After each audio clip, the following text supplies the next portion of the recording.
Hello, today we're here at Marley Spoon.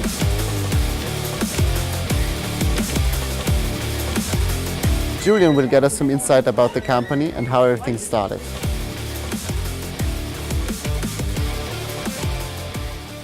Hello Julian, it's a pleasure meeting you. We're glad to have you here to talk about Marley Spoon, the company you work for. Can you introduce yourself, what you do at Marley Spoon? Sure, Christos, thanks for having me. Myself, I'm a German native. I'm from Hamburg. I joined Marley Spoon about 18 months ago, so the company is only 2 years old. What we do is we bring delightful, market fresh and easy cooking back to the people. So what that means in a nutshell is we try to make your cooking experience better by making it easier, by having you cook better things. And we do this now in 7 different countries across the globe. I was hired on as the head of finance.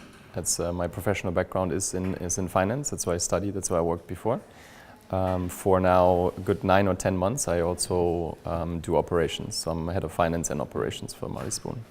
And do you cook by yourself, or where did you get the passion? I always joke. I like to eat. My cooking skills, I would say, are at best average. I like to cook though. I think, like a lot of people, I say I would like to cook more or better. Now I do cook a lot with Marley Spoon, of course. I cooked a little bit before, but I kind of had this typical approach to cooking. Like a lot of people, you tend to cook your same 5, 6, 7 things. You know, a lot of pasta for me and some other easy dishes that you get good at after a while. But that's not really satisfying. You know, so to me now I cook a lot with Marley Spoon because you can cook, you know, all types of dishes, and it comes with an instruction and in the right portions, and it just makes it easier, you know. And after a while, like with what we see with our customers too, you get used to cooking at that level, and it always works, and it's quick, and you don't have to worry about it. So you really kind of adapt your style, you know, and that's what we're your style to cook, and that's really what the whole business is about, you know. That we think the way you cook, the traditional way, like planning meals for a long time, going to the supermarket, or shortcutting by then cooking always the same stuff, that isn't really satisfying, you know. So I think I'm a good example for this too, you know. So now when I cook with Marley Spoon because it's so much better, you know. So what was your favorite meal from Marley Spoon?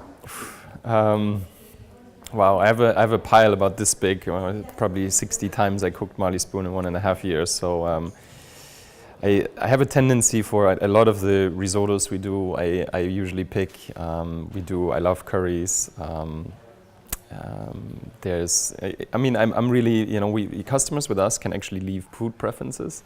So you can say, I don't eat this, and then so, you know, because the box is fully flexible, so you can get just what you want to eat, or you can just go in every week and pick your dishes. And I don't have preferences really, you know. So I go in every week, and it could be the chicken dish, it could be the fish. Fish I actually eat a lot. I eat a lot of veggie food actually from us, because we have a really good veggie cook that does amazing recipes, you know, with something like portobello mushrooms, you know, these big mushrooms that get stuffed with things. Absolutely every time that's on the menu, I get it. So really all over the place.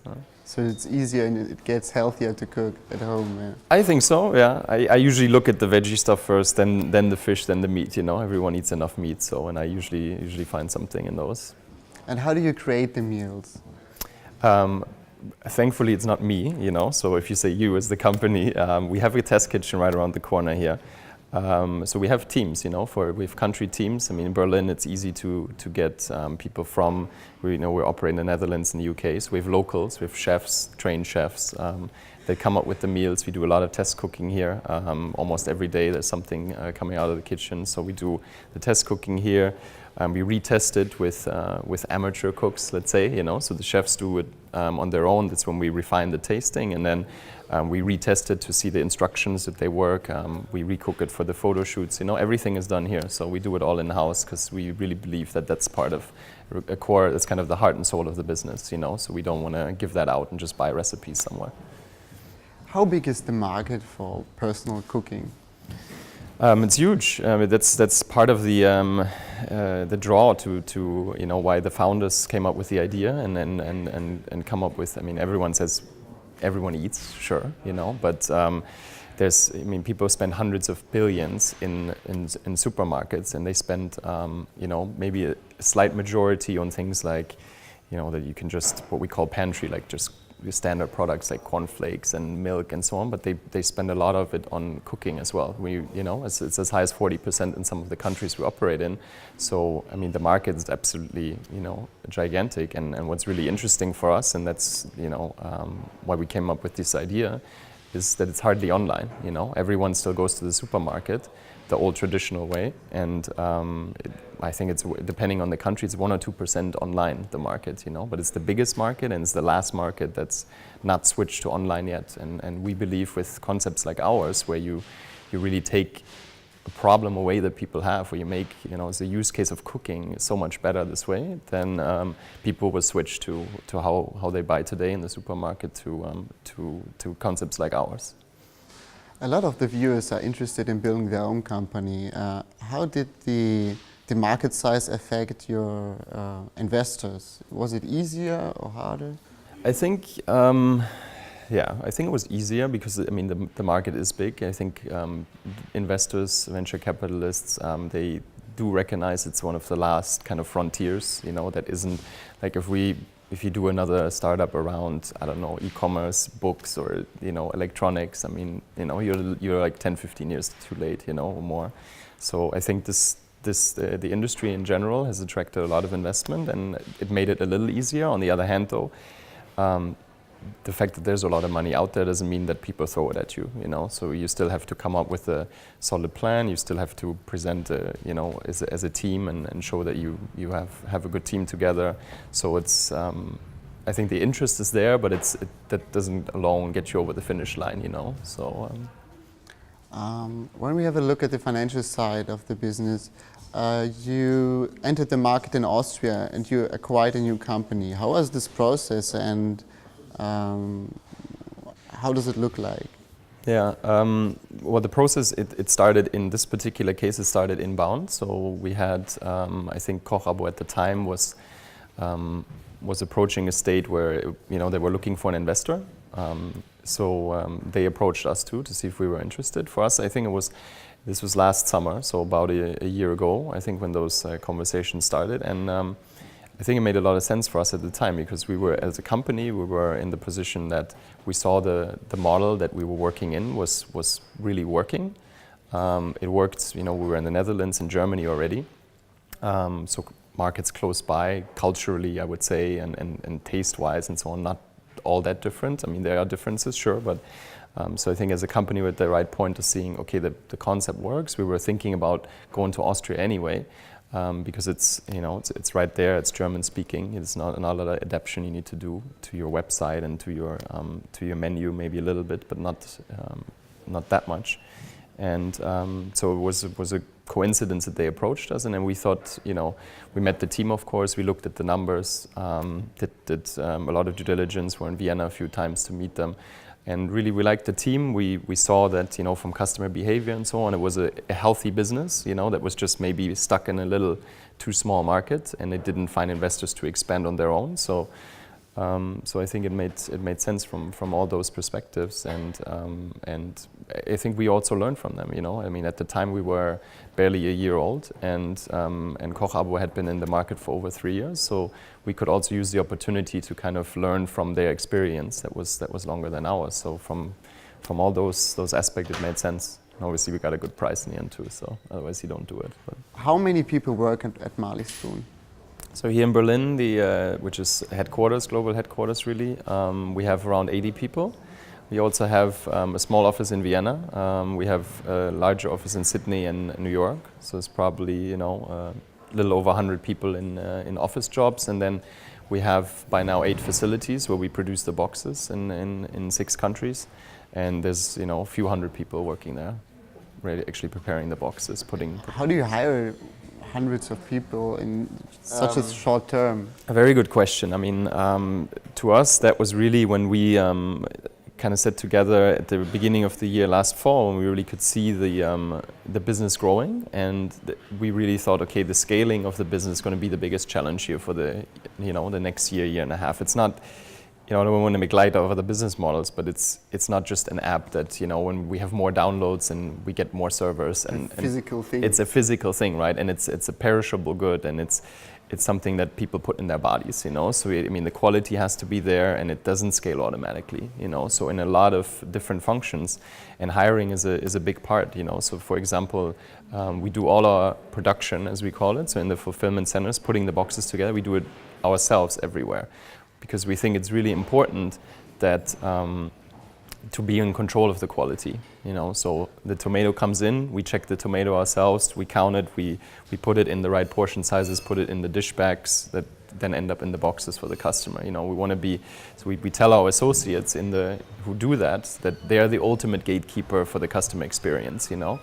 Again, I mean, we have an app that's great, and a website that makes it easy for people to interact with us and pick their menu. But ultimately, a big chunk of the experience is the box that arrives. You know, so we don't want to outsource that, and so there's really, you know, when you asked about hiring, there's really two separate paths that we really focus on, and hiring associates for your fulfillment centers is very different to hiring, you know, a head of finance in the office, right? So we put a lot of thought into it. We actually have created a position at some point that just deals with the hiring of people in the fulfillment centers, because you're looking for different skills. You deal with people from different backgrounds.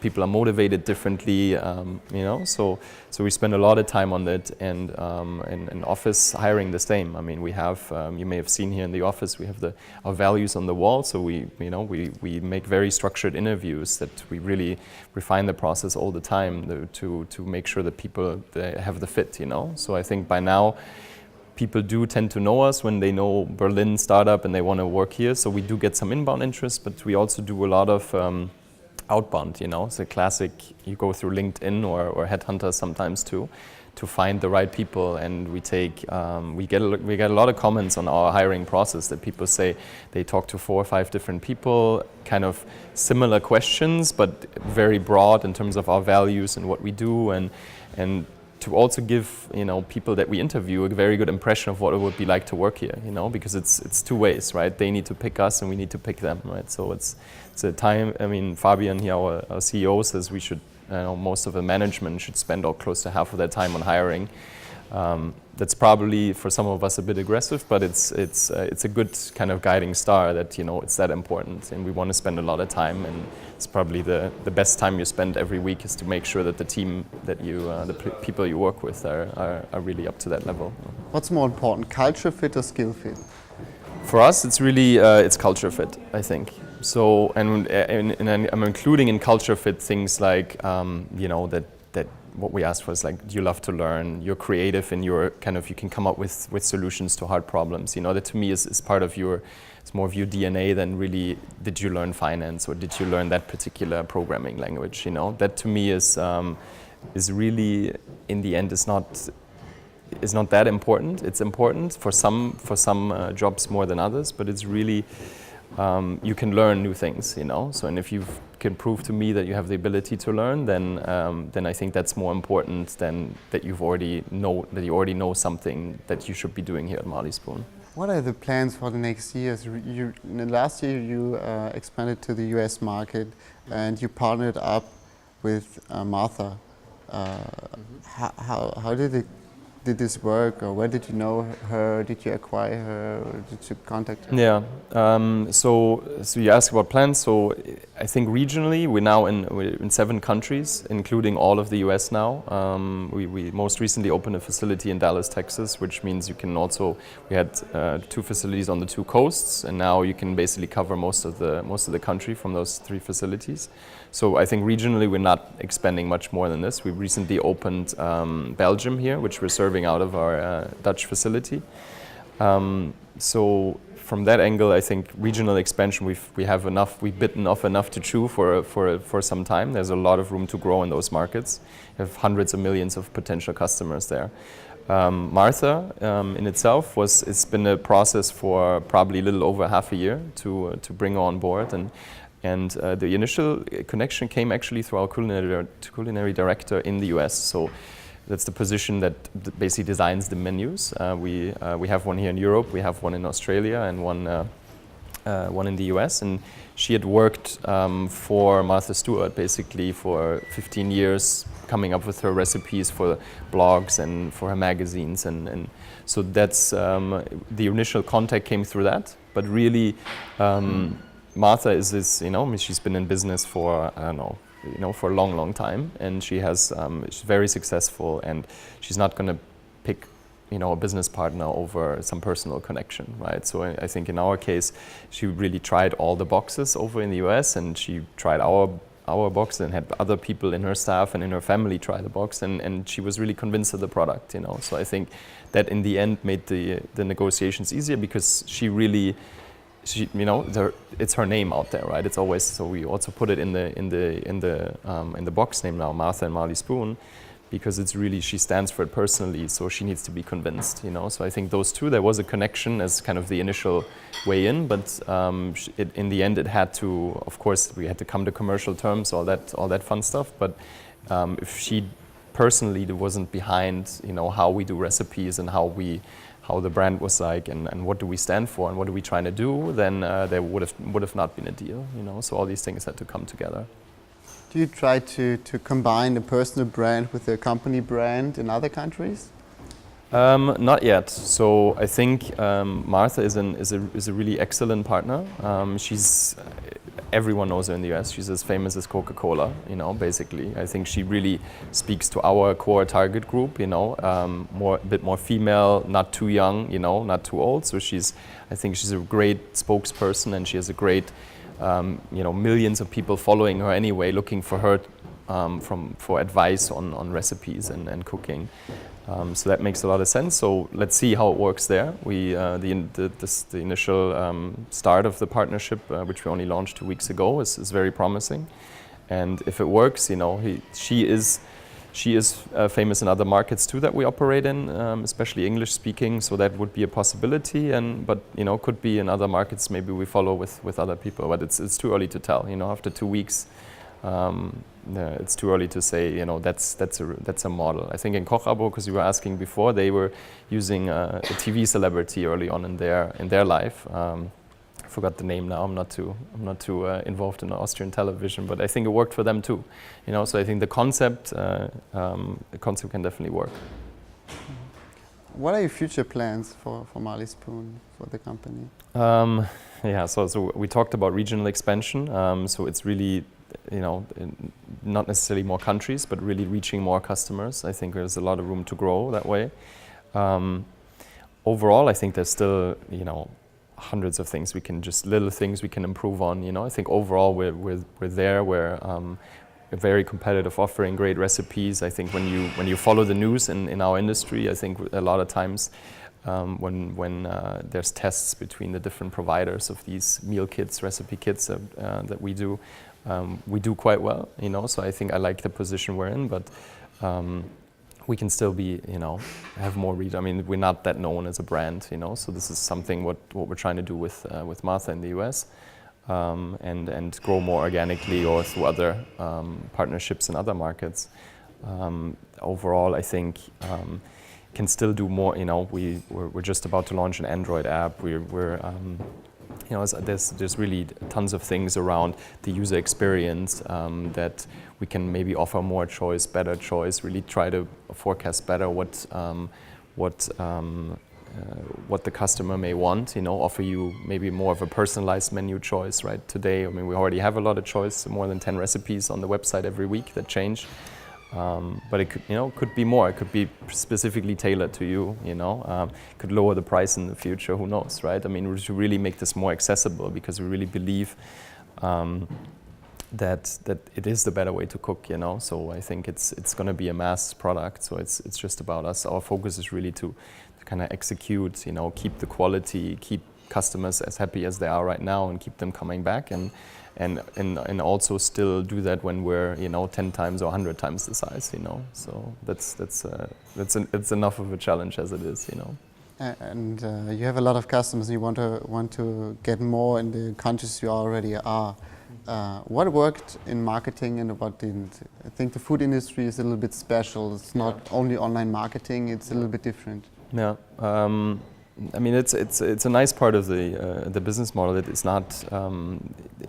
not one channel that you have to be in and that you have to own. You know, I mean, I'm sure there's some markets where, you know, if you're not the first one in Google search when people type in, you know, recipe kit, then you're not gonna be a player in the market. You know, so it's really. But that's not for us, right? No one looks for recipe kits in Google, right? So you have to somehow get to know the brand and experience the brand in different ways, you know. So we do really a little bit of everything, right? So we do online a lot. We do because we do have an idea, like I just described to you, what our typical customer looks like. So you can use channels like Facebook and so on to really talk to that audience. We do offline because it's, like I said, it's a new concept and people don't get it the first time they see it, so it helps if you see one of our billboards and you see maybe a TV ad that we do, and then you go on the Facebook page and you look up our stuff, and then, you know, maybe the fourth time we actually talk to you, then you finally say, okay, you know, I think the concept makes sense, it sounds really interesting, I want to try it. So you do a little bit of everything. Referrals is a huge channel for us, right? So people explain this to their friends and say, hey, this is a good product, you know, you should try this. So it's you know, it's a whole range of things that you have to be good at. But it also makes it good for us as a business that you're not stuck in one channel that that has to perform for you. Do you make a direct referral, or do they get free food if they refer a friend? No, what we do is they can customers can refer friends and give them a free box. So you, as the referrer, you get nothing. So you know, the idea is you improve your friend's life, you know, so that should be good enough. What we call it, you just get social capital, you know. What about Instagram? That should work well with food. Yeah, no, it's a channel we just like Facebook and that we use a lot. I think it's as an online channel, it's not as developed in terms of the marketing forms that you have there as a Facebook, but it's coming, you know, and we use it more and more. What books did you read while you were working for Marley Spoon and building this company? Yeah, interesting question. We talk a lot about books here actually, because it's part of our culture is also to, like I just mentioned you, we always ask people when we interview, do you love to learn? And we usually ask, what do you read? And usually we're more interested in the non-fiction you read, not the fiction. Although it's fine if you want to read Harry Potter, that's your business. But you know, we read a lot about other big online companies and how they became the way they are today, like an Apple, Facebook, Google. So if you we have a library over there, you will find all those books. I read all those. Zappos, for example, is a great one for understanding how they go overboard with great customer service, you know, and being customer oriented. Recently, actually, what I described to you about our hiring practices, this was, we borrowed some ideas from a book called Google Works.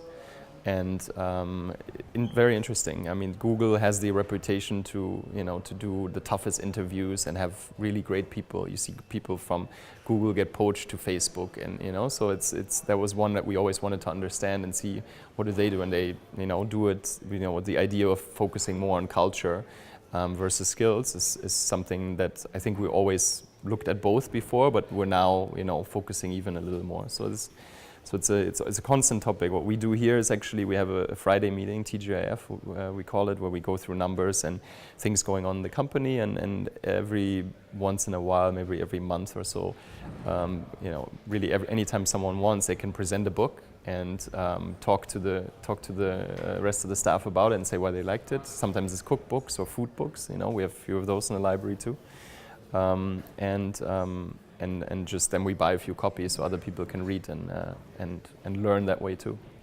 And do they actually take the books and read them? Or? Yeah, no, they have a tendency to disappear here as well. So yeah, no, we usually have to buy 10, 15 copies, which tells you with just 70, 80 people here, it's quite popular.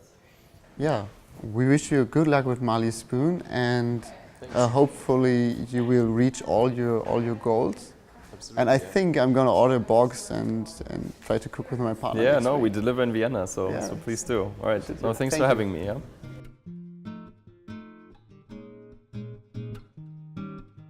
Yeah, no, so this is the test kitchen. As you can see, there's all kinds of ingredients. It's everything that the team needs, all the kitchen utensils, a few spots where people can test cook. So like I mentioned in the interview earlier, there's 4 or 5 days a week we test cook. So it's either the chefs who created the recipe coming in, working with our culinary director here, Maria, to come up with the flavors, or today we have a photographer here. You can see over there we take the pictures for the recipe cards, right? So where we have the explanations, the instructions on. So I assume your employees don't do home office if you cook so much. Yeah, exactly. It definitely is. It attracts them here. I mean, you can try a lot of things. Sometimes there's up to 10 dishes or something being photoshopped for the website and the recipe cards, and then you can try here and there. We also have that as an employee benefit though, that you get free box. So we do want people to really know the product, of course, and identify with it. So it's not that they have to come here to experience the product, but it's you can see what's on the menu in 6 or 8 weeks or so, and it's pretty cool sometimes. So what do we have today? So it's a pork dish with fried potatoes. There's apples in this fried potatoes. Yeah, so all the steps get put here, and then final product over there, and you can see here on the screen. This is what the final shot on the recipe card would look like. So when you open the box, as you will soon do, I heard. So you open the box, then you take the flap up, and there's the recipe card. So basically, the first thing you have is the customer experience is looking at this nice food picture. And typical customer orders 3-4 different dishes every week from us. So then you have 4 of those recipe cards. You can keep them for later to redo the recipe if you really liked it, for example. So that's what we do here in the test kitchen. Yeah. So we have a couples and a family plan. Yeah. So couples plan is then for or 2-person plan, we call it, is really 2 portions. It's usually enough that you can eat it once for dinner. Some people say it's bigger portions, so they can even take leftovers next day but it depends, I guess, a little bit on how much you eat. I eat a lot, so I never have leftovers. We usually aim for 700, 750, so just the right amount, we think, to be full and to be satisfied with the meal, but not to overeat or not to have too many leftovers. Yeah. This is Maria. We just talked about her. She leads our culinary team for Europe. So this is basically you're seeing preparation of one of the steps. I mean, you can see it on the card here. Always 6 steps that we then later on have a picture for, and that's pretty much the exact wording that'll be on the recipe card. Mm-hmm. And so now we're preparing the picture to do that step. So it's probably the step is what?